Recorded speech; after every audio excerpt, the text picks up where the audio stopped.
Big deal. Okay. So it's Parshas Ki and or Tisa, and the main story. Anyway, what this share is going to be about is the whole episode with the golden calf, the sin of the Egel Azov. And before we even start on this whole episode, you have to face this question. Am Yisrael have been, just try and visualize what's happened over the last 1.5 years. They have seen a year of miracles with Paro. They saw all the plagues. They had Yitzias Mitzrayim. They went through the sea, the Kriyas Yam Suf. They arrive at Har Sinai. They witness God. They witness, they have a personal exposure to God. 3 million people, 600,000 men, their wives and their children, approximately 3 million people, all witness a vision of godliness together with the Aseret Adibris, with the 10 Commandments. Moshe goes up onto Har Sinai in response to God's command to get the Torah, and within 40 days they are committing the worst avera that there is in Jewish life, and that is avodah zarah. That's idol worship.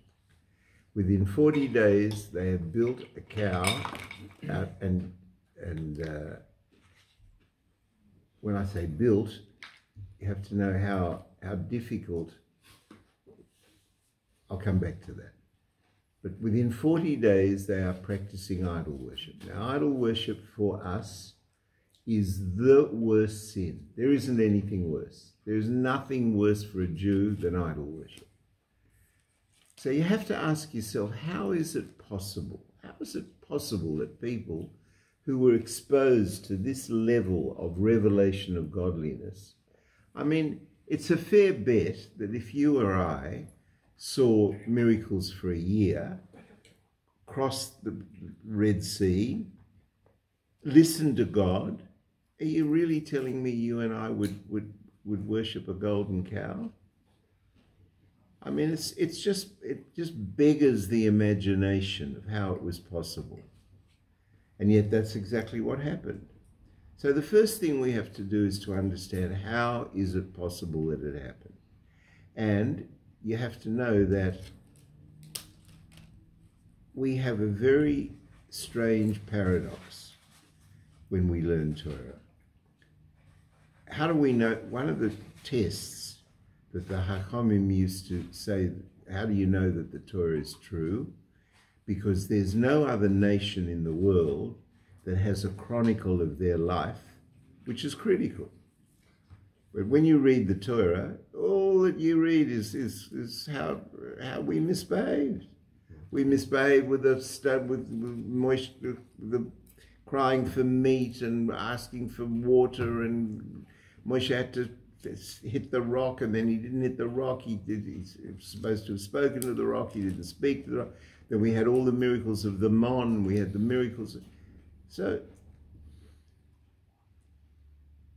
with all of that, how is it possible that they worshipped idols? So that's our first question. So the answer is, sorry, I was explaining this paradox, that the Torah is very apparently critical of Am Yisrael all the way through it. And yet, every commentator, all the oral law, all the Mishnah, all the Talmud, all the Midrashim are always saying how great Am Yisrael is. So you have this paradox that the written Torah, if the way you read it sounds very critical, and the the explanation is always excusing Am Yisrael, always finding favor of Am Yisrael, always really finding their greatness. And it's not an excuse, it's a truth. So how can you excuse the golden calf? So it's explained like this, that not only can it be excused, but you really need to, it's very difficult not to understand it once you understand what it is that's involved. What was involved was Am Yisrael were on an enormous madrega. They were on they'd witnessed the miracles, they spoke to God, heard God speak. So, and then all of a sudden, Moshe Rabbeinu disappears. He goes away for 40 days and 40 nights. He says, I'm going to be back on in 40 days. They miscalculate the date.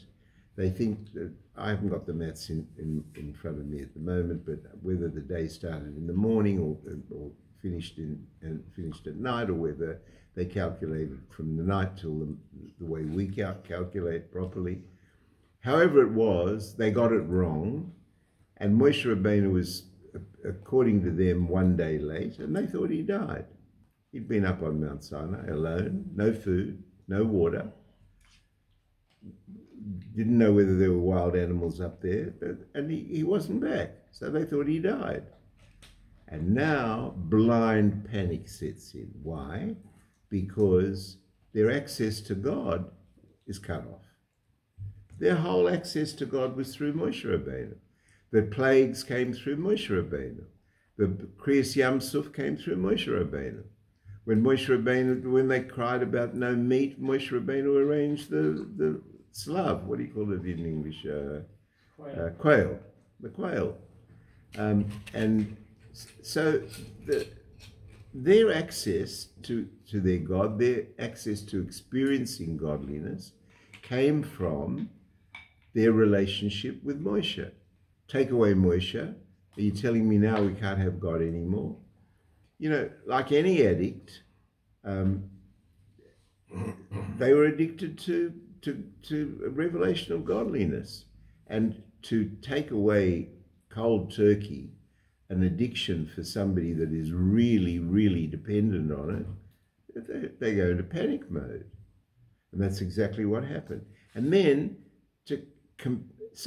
and their motive wasn't to pray to a god. Let's understand that. Avodah Zarah is praying to a false god. They weren't wanting to pray to the golden calf. They wanted an intermediary, a mamutza, a way of reaching godliness without Moshe Rabbeinu. And they said, should we elect somebody else? Yeshua was available. Should they elect Yeshua? And they said, no, but if we elect Yeshua, he's mortal. He may die. What are we going to do then? Let's find a way to have a constant, permanent access to godliness. And they thought, we're learning that for the Mishkan in 5 minutes, don't forget, half of Am Yisrael were Nevi'im, they're prophets. They know that they have to build a Beis HaMikdash. They know they have to have all the gold. That's why they schlepped the gold out of Mitzrayim. They didn't have any gold as slaves. They got the gold from the Mitzrayim. So this gold that they got, they thought, well, if we make an inanimate object, and that inanimate object is made of gold, and it's in the shape of a cow, which is part of the Merkava, which we haven't got time for that now, but there are 4 creatures on the Merkava. There's man, there was an eagle, there was an ox, and a lion. So and there's a whole lot of Kabbalah and reasons why they chose the cow, and so they thought they'll make it out of gold. And then you think that's the end of it? Aaron says, bring me all the gold, because Aaron's now frightened that they're going to have a total mutiny. He tells them to bring the gold. And they put the gold in the fire, and out jumps the cow. A cow jumps out of the fire. Now, what do you want from them? They think they're right. They got it right. They've found the formula. And now we've got something that's never going to die, never going to have a point of view, never going to have an argument, and we have constant access to Hashem, right? So what was wrong with that? If it's so logical, what was wrong with it? So we learn that that is treif shebetreif for us. Doesn't matter what their motives are. And we cannot... Now, you should know that Gentiles, for example, are allowed to worship forces. Now, we know that there are forces in nature. The moon. The moon goes around the earth and pulls the water with it because big objects attract big objects. So the sea is an object, and the moon moves around, and so it moves the sea, and so we have tides. We know that there's such a force as gravity. And we know that the sunlight helps growth. We know that moonlight helps other sort of growth. I don't know if you know, cucumbers grow in moonlight. So, so there are many delegated forces in nature which are measurable, observable, measurable forces, and there's no denying those forces. So for Gentiles and all of creation, creation runs according to nature, and nature and Gentiles are part of nature. They are not forbidden, for example, for having the Zoilus, what's that? The Zodiac. Huh? Zodiac. The Zodiac. They're not forbidden from the Zodiac. And let me tell you, the Zodiac works. We have the Talmud says that there's no question that the lady in the Woman's Weekly isn't reading it properly. But if you talk to, I had a client who was mad on this, and I asked him once to explain it to me. He explained it to me. It's very logical. You know, if you know the exact moment that you're born, and you know where the planets are, the planets exercise a gravity, and the fluids in your body, I've forgotten which fluids, they are pulled in a certain way, and that forms some sort of coitus. And therefore, there are certain things that are predictable as a result of the zodiac. And if you say that you deny that that's true, that you're just not giving yourself the truth. The truth is it does work. However, we are forbidden to use the zodiac. Why? Because the rest of creation, for the more, everybody here knows this language, so I can use it easily without explaining it. The rest of the world is plugged into Shem Elohim, and we, Am Yisrael, are required to be plugged in Shem Yud Kei Vav Kei. And Yud Kei Vav Kei is not limited by nature. And since Yud Kei Vav Kei is not limited by nature, and we are plugged into Yud Kei Vav Kei, and we have a neshama, and the neshama is a helik elokah mimal. It's a part of God above. What's the word for God? It's Yud Kei Vav Kei, not Shem Elohim. So this that we are plugged into Shem Yud Kei Vav Kei requires us to understand that all these forces that exist in nature are delegated forces from Hashem, and we cannot be involved with the delegated forces. We have to be involved with the usual moshel in Torah is that we don't worship the axe. The axe is only a tool in the hands of the wood chopper. We go to the wood chopper, and we have to go to the wood chopper, and we're forbidden for going to the axe. So what they did, no matter how noble their motive may have been, in the sense that they wanted to reconnect with their exposure to revealed godliness, notwithstanding that, what they did was very, very wrong. Why?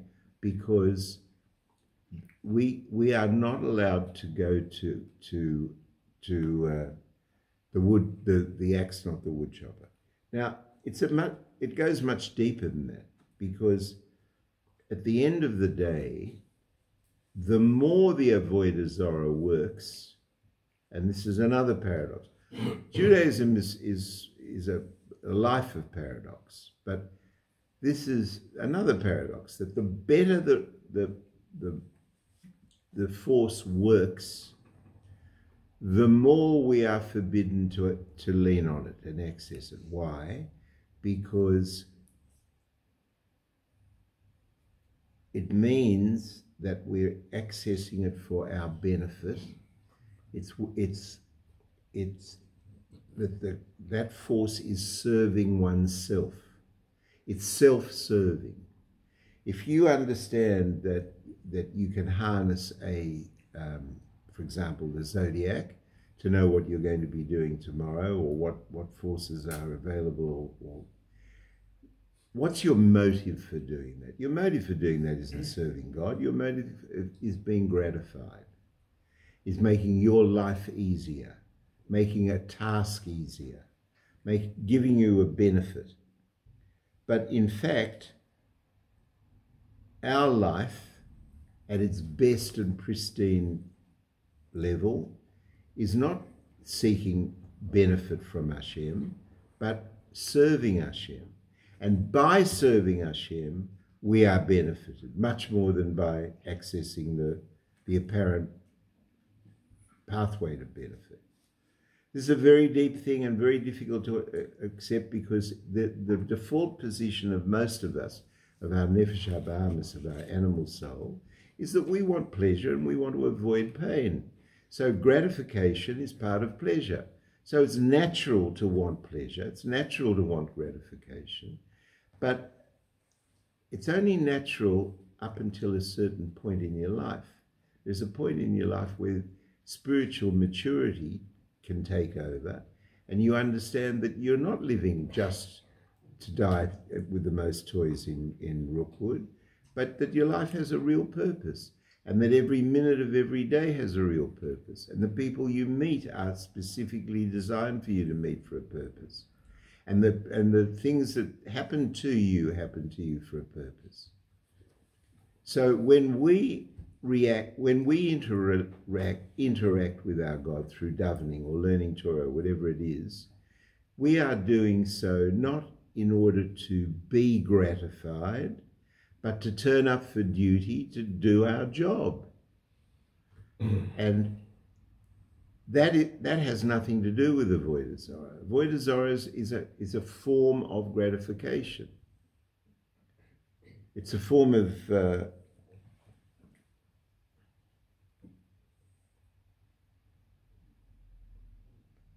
now,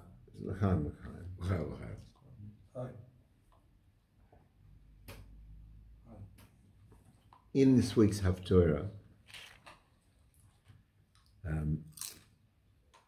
I'm just going to, I didn't mean to bring this in, but it's important, so I'm going to. It's from a Sikha from the Rebbe, I think in one of the very early volumes, could even be volume 1 of Likkutei Sikhs.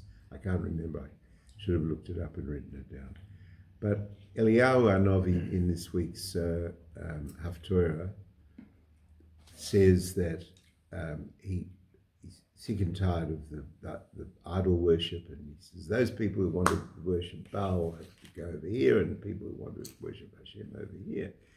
And there is a pasuk, there's a sentence in what he says where he says, how long will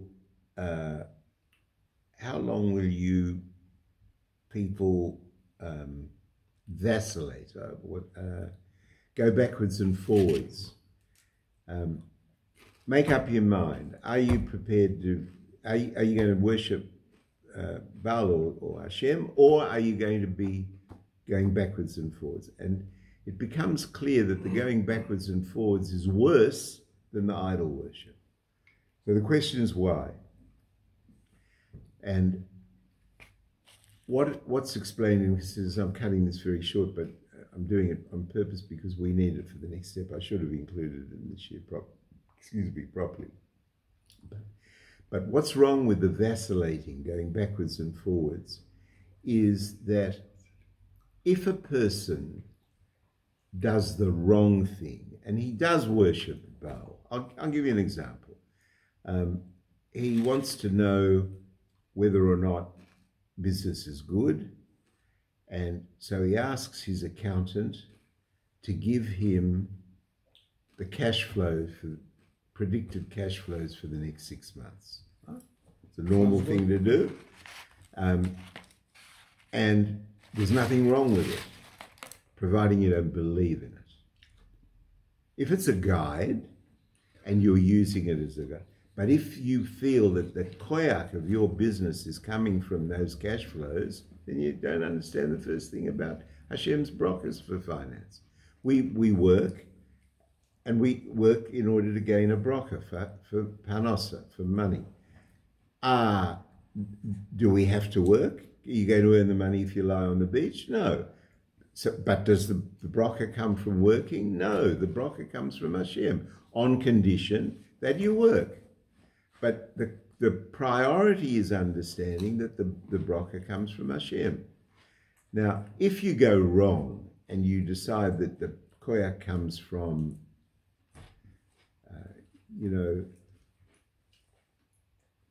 probably haven't got time for this, but I share it with you anyway. When I started to want to be religious, when our first child was born, I wanted somebody should know something about Yiddishkeit. My parents had come from a religious home. Anne's parents came from a religious home. They kept nothing. Anne's parents kept nothing. So I thought, how do you go to study religion? You go to, like, the Jewish cinema, right? You go to a shul. So what was the local best shul? Central. So this is, and I had a practice in Double Bay, and so I thought, what do you do to go to shul? You buy a ticket like you do at the movies, and you go up. And so I went up there and said, what do I do?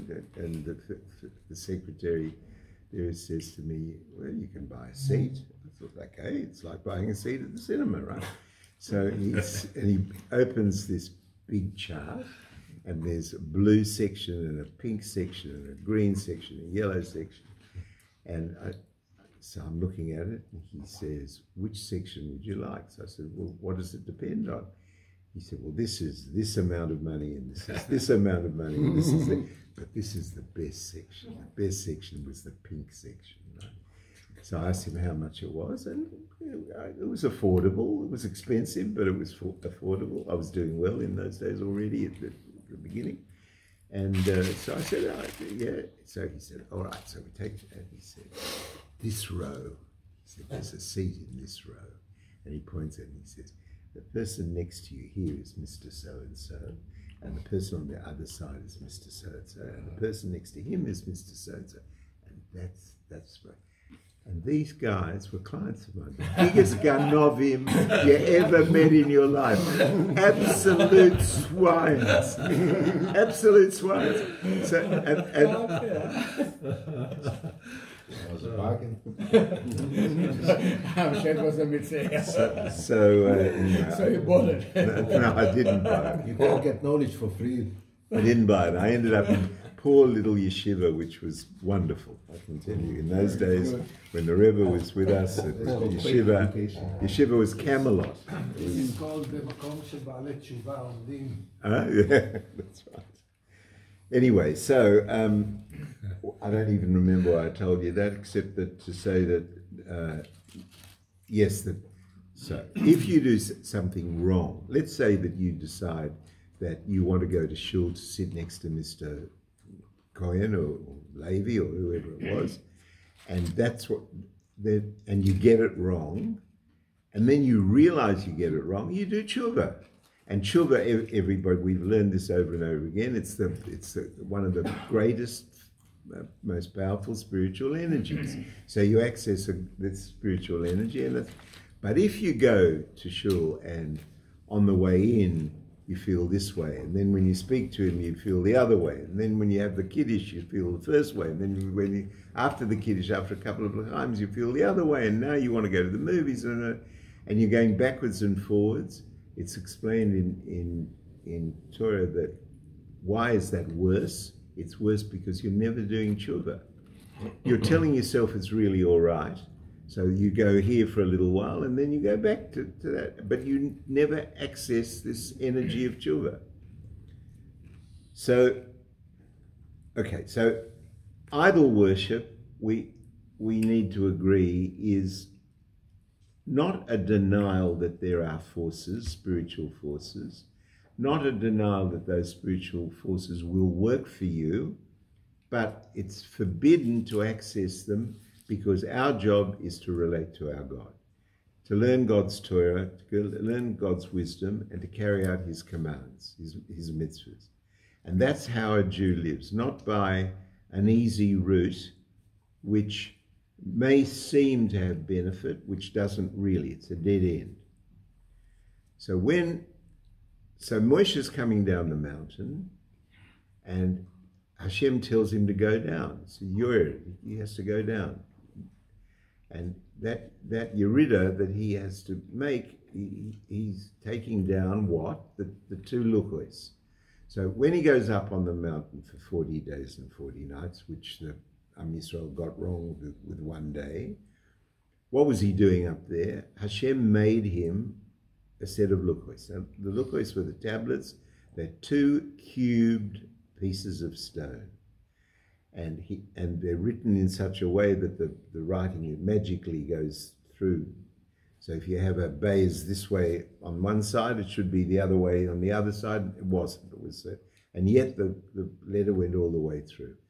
So they were miraculous pieces of stone, thought to be sapphire, not necessarily, but thought to be sapphire. And Moshe Rabbeinu is carrying these luchos down the mountain, and he sees what's going on with the Egel Azov. They're all dancing and actually copulating and having a huge orgy in front of this golden calf. And Moshe Rabbeinu is very angry with them, and he smashes the tablets, as everybody knows. And you should know, as a sideways question, this isn't part of the shir, but I mentioned it to you anyway. What right has he got to smash the tablets? Are they his? Let me ask you this question. Does Moshe Rabbeinu own these luchos? Either God owns them, or they were given by God to him to give to Am Yisrael. One person that doesn't own them is Moshe Rabbeinu. So how does he have the right to break them? If he's not satisfied with Am Yisrael's behavior, let him return them, or hide them, or bury them. But who gives him the right to break them? But he does, and we'll come back to that in a minute. He breaks them, and he then tells Am Yisrael, he teaches Am Yisrael the absolute horrificness of what they're doing. And then he goes back up for another 40 days to daven for Am Yisrael, and at the end of the 40 days, there's a second pair of luchos, which instead of Hashem engraving, Hashem orders him to engrave and copy what he saw before. And when Hashem tells him to make another pair of luchos, he says, like the ones you broke before, right? Asher shibarta are the words he uses, like you broke before. And the question is, why would Hashem say that to him? I mean, Hashem's not... I should tell you this. We have a piece of Midrash, which is repeated in the Talmud, that Hashem was very happy with him for breaking the luchos. So not only, when you ask the question, what right did he have to break the luchos because they weren't even his, we have a piece of Torah that says that Hashem was very pleased with him that he broke the luchos. So why would Hashem, if he was really pleased with him doing that, why would he say, make a new pair of luchos, like the ones you broke last time? To shtick him, to tell him that he did something wrong. And why would Hashem needle Moshe Rabbeinu? Moshe Rabbeinu is the greatest tzaddik that ever lived, ever will live. So how can it be that someone who is a human being can write the same thing as God? Yeah, okay, it's a good question, and we'll deal with it separately if you don't mind. The answer is that Hashem helped. He got help from Hashem. So he did it with a finger. So how do you drill stone with a finger? But anyway, yes, I hear you that it does require explanation. But the first question is, why is Hashem apparently shticking him, and yet we know that Hashem was happy with what he did?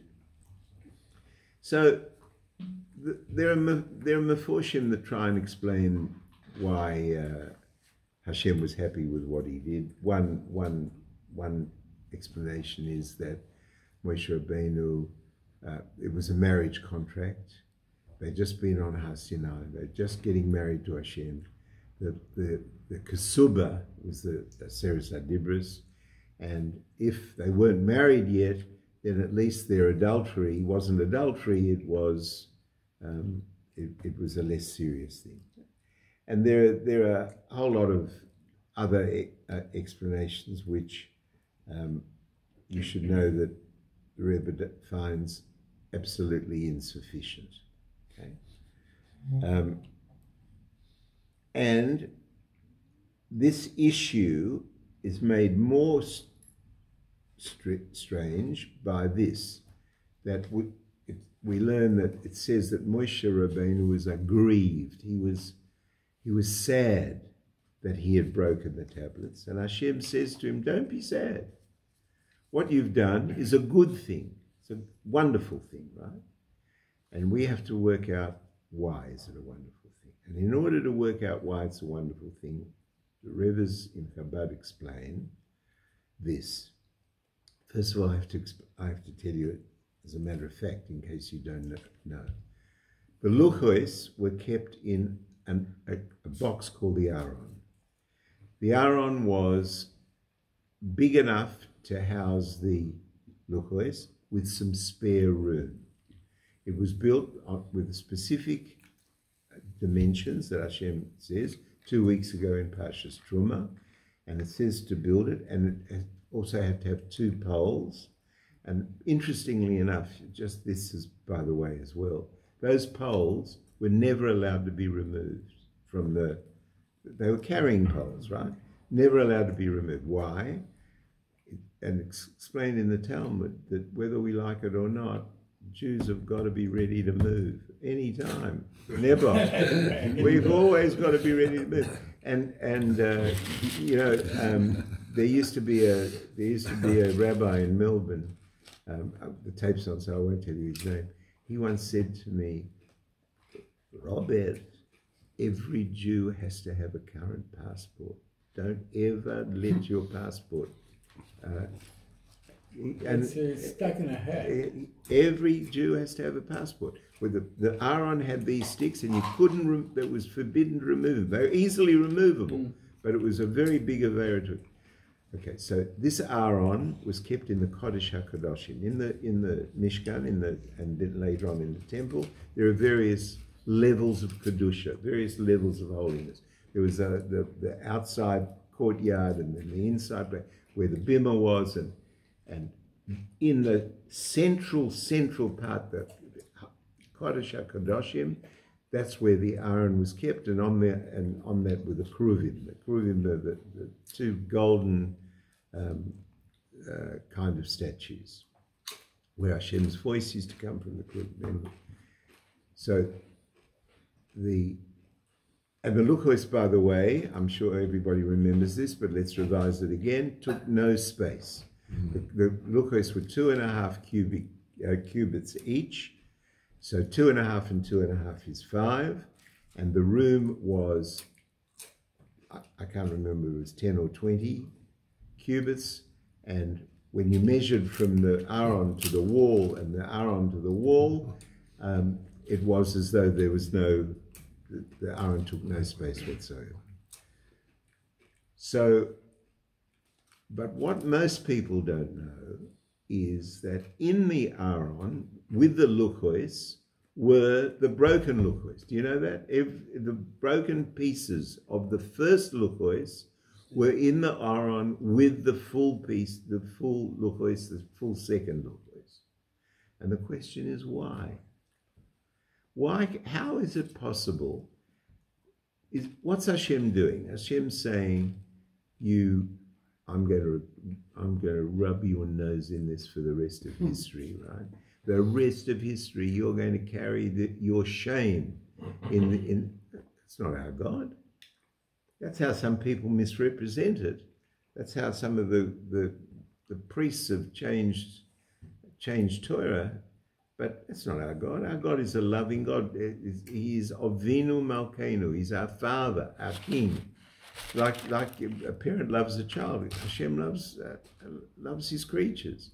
He's not going to stick them for the rest of history by having broken things there to shame them. So why are the broken luchos there? So the Rebbe explains that they're there because for a Jew, at the end of the day, we need both. And this is, I can't tell you, I'm going to try in the remaining time, how important this is at a personal level. Because the reality is that we have to serve Hashem with what's called bittul. This is what you hear over and over and over again. Bittul, bittul. Bittul means self-nullification, right? It means, but very few people really understand what bittul is, and even if they understand the words, they don't have the perspective of bittul. So let's revise it. Bittul doesn't mean that you're a doormat. Bittul doesn't mean that you have an inferiority complex. Bittul doesn't mean that you think you're a piece of rubbish or a shmata. But bittul does mean that you hold yourself to be low. Now, we're going to have to define what that means, low. It doesn't mean that you don't have an appreciation of your worth. The Lubavitcher Rebbe didn't think that he wasn't good enough to be the Lubavitcher Rebbe. The Rebbe knew who he was. The Rebbe knew who he was, and the Rebbe knew that he was king of Am Yisrael, and certain responsibilities come with that. And to fulfill those responsibilities, the first thing you have to know is who you are. However, to imagine that you made that level that you are is denying everything that we believe in. That you made your talents, that it's as stupid as saying you made yourself to be tall. Right? You didn't make yourself to be tall. You had no control on whether you're tall. Once you're born and you're tall, what is your responsibility with being tall? That's bittul. But that to say, I am tall because I made myself tall, that's stupidity. Right? And we have an obligation. It's like that thing I told you. Rebbe has this wonderful thing, Vort, and I keep repeating because I'm just so in love with it, where he says that Avram Avinu got the bracha from Hashem between the parts, or however you say it in English, and the bracha was that you'll have offspring, or your progeny will be as many as the sand on the shore and as the stars in the heavens. And the Rebbe says, but everybody knows that there are more stars in the heavens than there is sand on the earth, right? So why couldn't he just give him the bracha that his children will be as much as the stars in the sky? That covers So the Rebbe explains that it doesn't cover it. Why? Because a Jew has two levels of obligation. One is to be part of a whole, and sand on its own is an irritant. But when it's on when a whole beach, it's wonderful. But a star has to shine with its own light. And a star has to be an individual and has to have its own light. And if it gets too close to another star, they collide and disintegrate.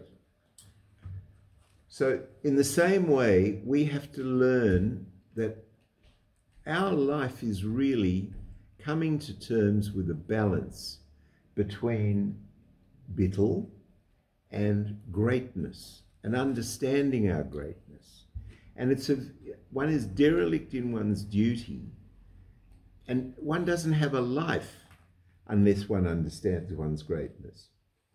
This is not your greatness or my greatness. God gave us that greatness. A greatness to be able to do this or to be able to do that, or not an ability to do this or not an ability to do that. And you and I have a responsibility to live up to that greatness. But the moment you and I think that that greatness is energized from us, then you don't get it. Then you have to be reminded by the luchos. You have to be reminded by having your heart broken, having being smashed. And this is the shorish, this is the source, the root of our whole inyan of Yeridat Tzorik Aliyah. The whole inyan of Yeridat Tzorik Aliyah comes from understanding this, that in order for any achievement, for every Jew, it has to start with a Yerida. It has to start with a descent. It has to start with broken luchos. Before you can have the second pair of luchos, which are a reflection of greatness and an invitation to greatness and a representation of greatness and a way of accessing Hashem at a great level, which we'll come back to in a minute, you have to have negative things happen to you. Why is it like that? Could Hashem create a world where it isn't like that? Of course he could. Why didn't he? Obviously because this is better. It must be better, otherwise he wouldn't have created it this way. But the fact is that every Yerida is Tzorik Aliyah, that you have to start with broken luchos.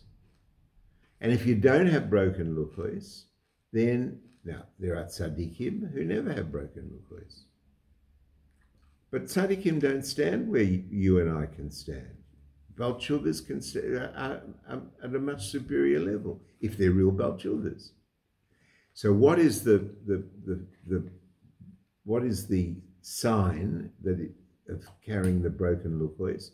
That they are the springboard for one's tshuva. And with that tshuva, one does reach real greatness. So when Moshe Rabbeinu broke the luchos, and Hashem says, "Good on you, mate," why is he saying "good on you, mate"? Because Am Yisrael need to be, that Am Yisrael who are dancing in front of that golden calf need to be broken first. It's not cruelty; it's out of love. That out of seeing that they've done wrong, their tshuva is such that they return to Hashem with a much stronger connection. So what you're saying is that the golden calf was done on purpose? On purpose by who? By God. Hashem.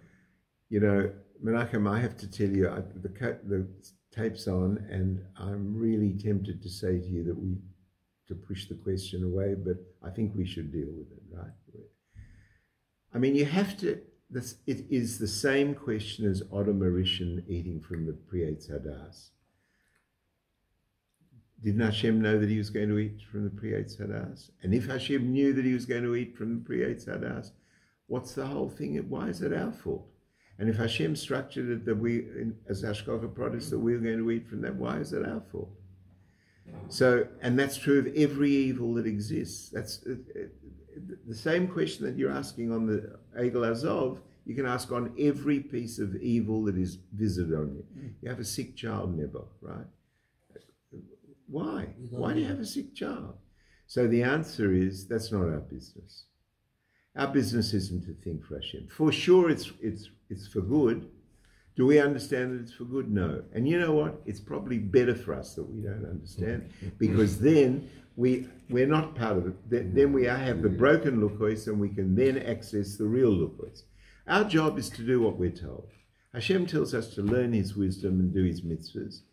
Why? We don't know. We have some clues you should know. We don't know about previous Gilgulim. We don't know about future Gilgulim. You don't know, for example, I've given this mashal before, some bad person makes a lot of money and you don't. Right? And if you want to ask God, why is it that I learn Torah and do mitzvahs, I help other people, I give tzedakah, I do, and he does nothing. He does nothing except hurt people. And he's rich as Paro. Right? Why? So you don't know whether in 2 or 3 or 4 generations' time he isn't going to build the Beis HaMikdash with his money. You don't know whether he's going to save Israel. Pay Israel, the war's costing $1 billion a day. How do you know that this guy isn't going to pull us out of debt? We are not party to Hashem's heshboinus. Our job is to do as we're told. Our job is to learn Torah and do mitzvahs in the best way possible. Do we have to try and learn to understand what Hashem is doing? Absolutely. We have to learn Torah and learn Hasidus, learn Kabbalah, learn whatever we can, right? But what are we learning? We're learning to understand that which we don't understand, or that which we can never understand. And we have, and that has to be understood as a pristine fact. We can't. That's forbidden to us. Hashem says to Moshe Rabbeinu a few weeks ago, Moshe Rabbeinu says, "Let me have a look at you," right? And Hashem says, "You can look at my back. Nobody can look at my face and live." What does that mean? It means that we can access results, but we can't access Hashem's thinking. And your question is a wonderful question, but there's no answer. We don't have an answer to that. Our answer is action. Our answer is put on film every day, keep Shabbos, put up mezuzahs, give tzedakah, keep Shabbos. That's our job. Same tshuva as Moshe received when he asked about going to Israel. Yeah, Be quiet. that's it. That's right. Exactly right. Yeah. No, there are reasons there. There are reasons there. I mean, the most beautiful reason I saw from the Rebbe, this is not from any other Rebbe, this is from our Rebbe, that when Moshe begged, and he begged, there's a number, there's a countable number. 550. How many? 550. Was it? So that's all the Shakras Mincha Ma'ariv from the time that he started to the time. So that, in all the time, why didn't Hashem let him go in the end? Because without the water, no? And so it says like this, that the earlier generation responded to Gevurah, and that's why he could, in the earlier generation, he could hit the rock out of Gevurah. This generation doesn't respond to Gevurah. This generation, the Rebbe is talking now, this generation responds to love. What? And to love. Allah. And therefore, he had no right. And when Hashem told him to speak to the rock, Gevurah was no good. And Hashem says to Moshe, if you don't know that this generation needs love, not Gevurah, you are not fit to be their leader in Eretz Israel. And that's why Yeshua took them in. It's a beautiful, beautiful reason. Anyway, sorry. Yehuda was not really a loving person. Sorry? Yehuda was not really a loving person. Oh, Yeshua. Yeshua. Yeah, of course he was. Yeah. Yeah. Okay, so I'm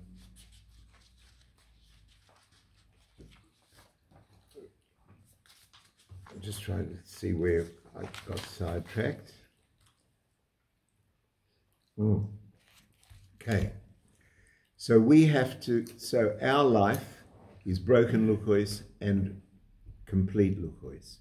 One is achievement, that's the full lukois, and one is transcendence, and betochen, and understanding, for example, that everything is for good. Do we understand? We don't understand. And we have to therefore be the broken luchos, to accept that we don't understand, to accept that we're only human beings, that we have limitations. That is the real bittul.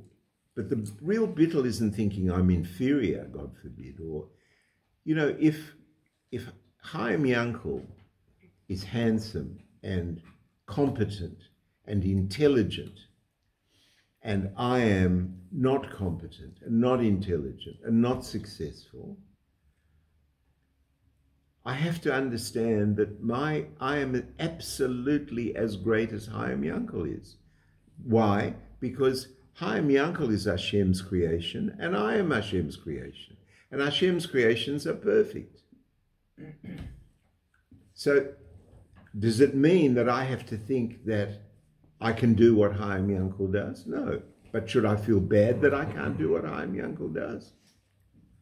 Unless it's caused out of my laziness, my inactivity, then it's a very serious mistake. And real bittul is to understand that with our talents and with our koikas and with our failings and with our inabilities, we have an obligation to fulfill our potential to the greatest extent. And a setback is the best and kindest, most loving pathway Hashem can give us to the second level, to the total level. And that's why the luchos that's why Hashem said, good on you for breaking the luchos. And that's why he told Moshe not to be upset, because it's in Am Yisrael's benefit. And that's why when Moshe Rabbeinu came down with the second set of luchos, we began to live again happily ever after, as it were. We have our problems, we have our...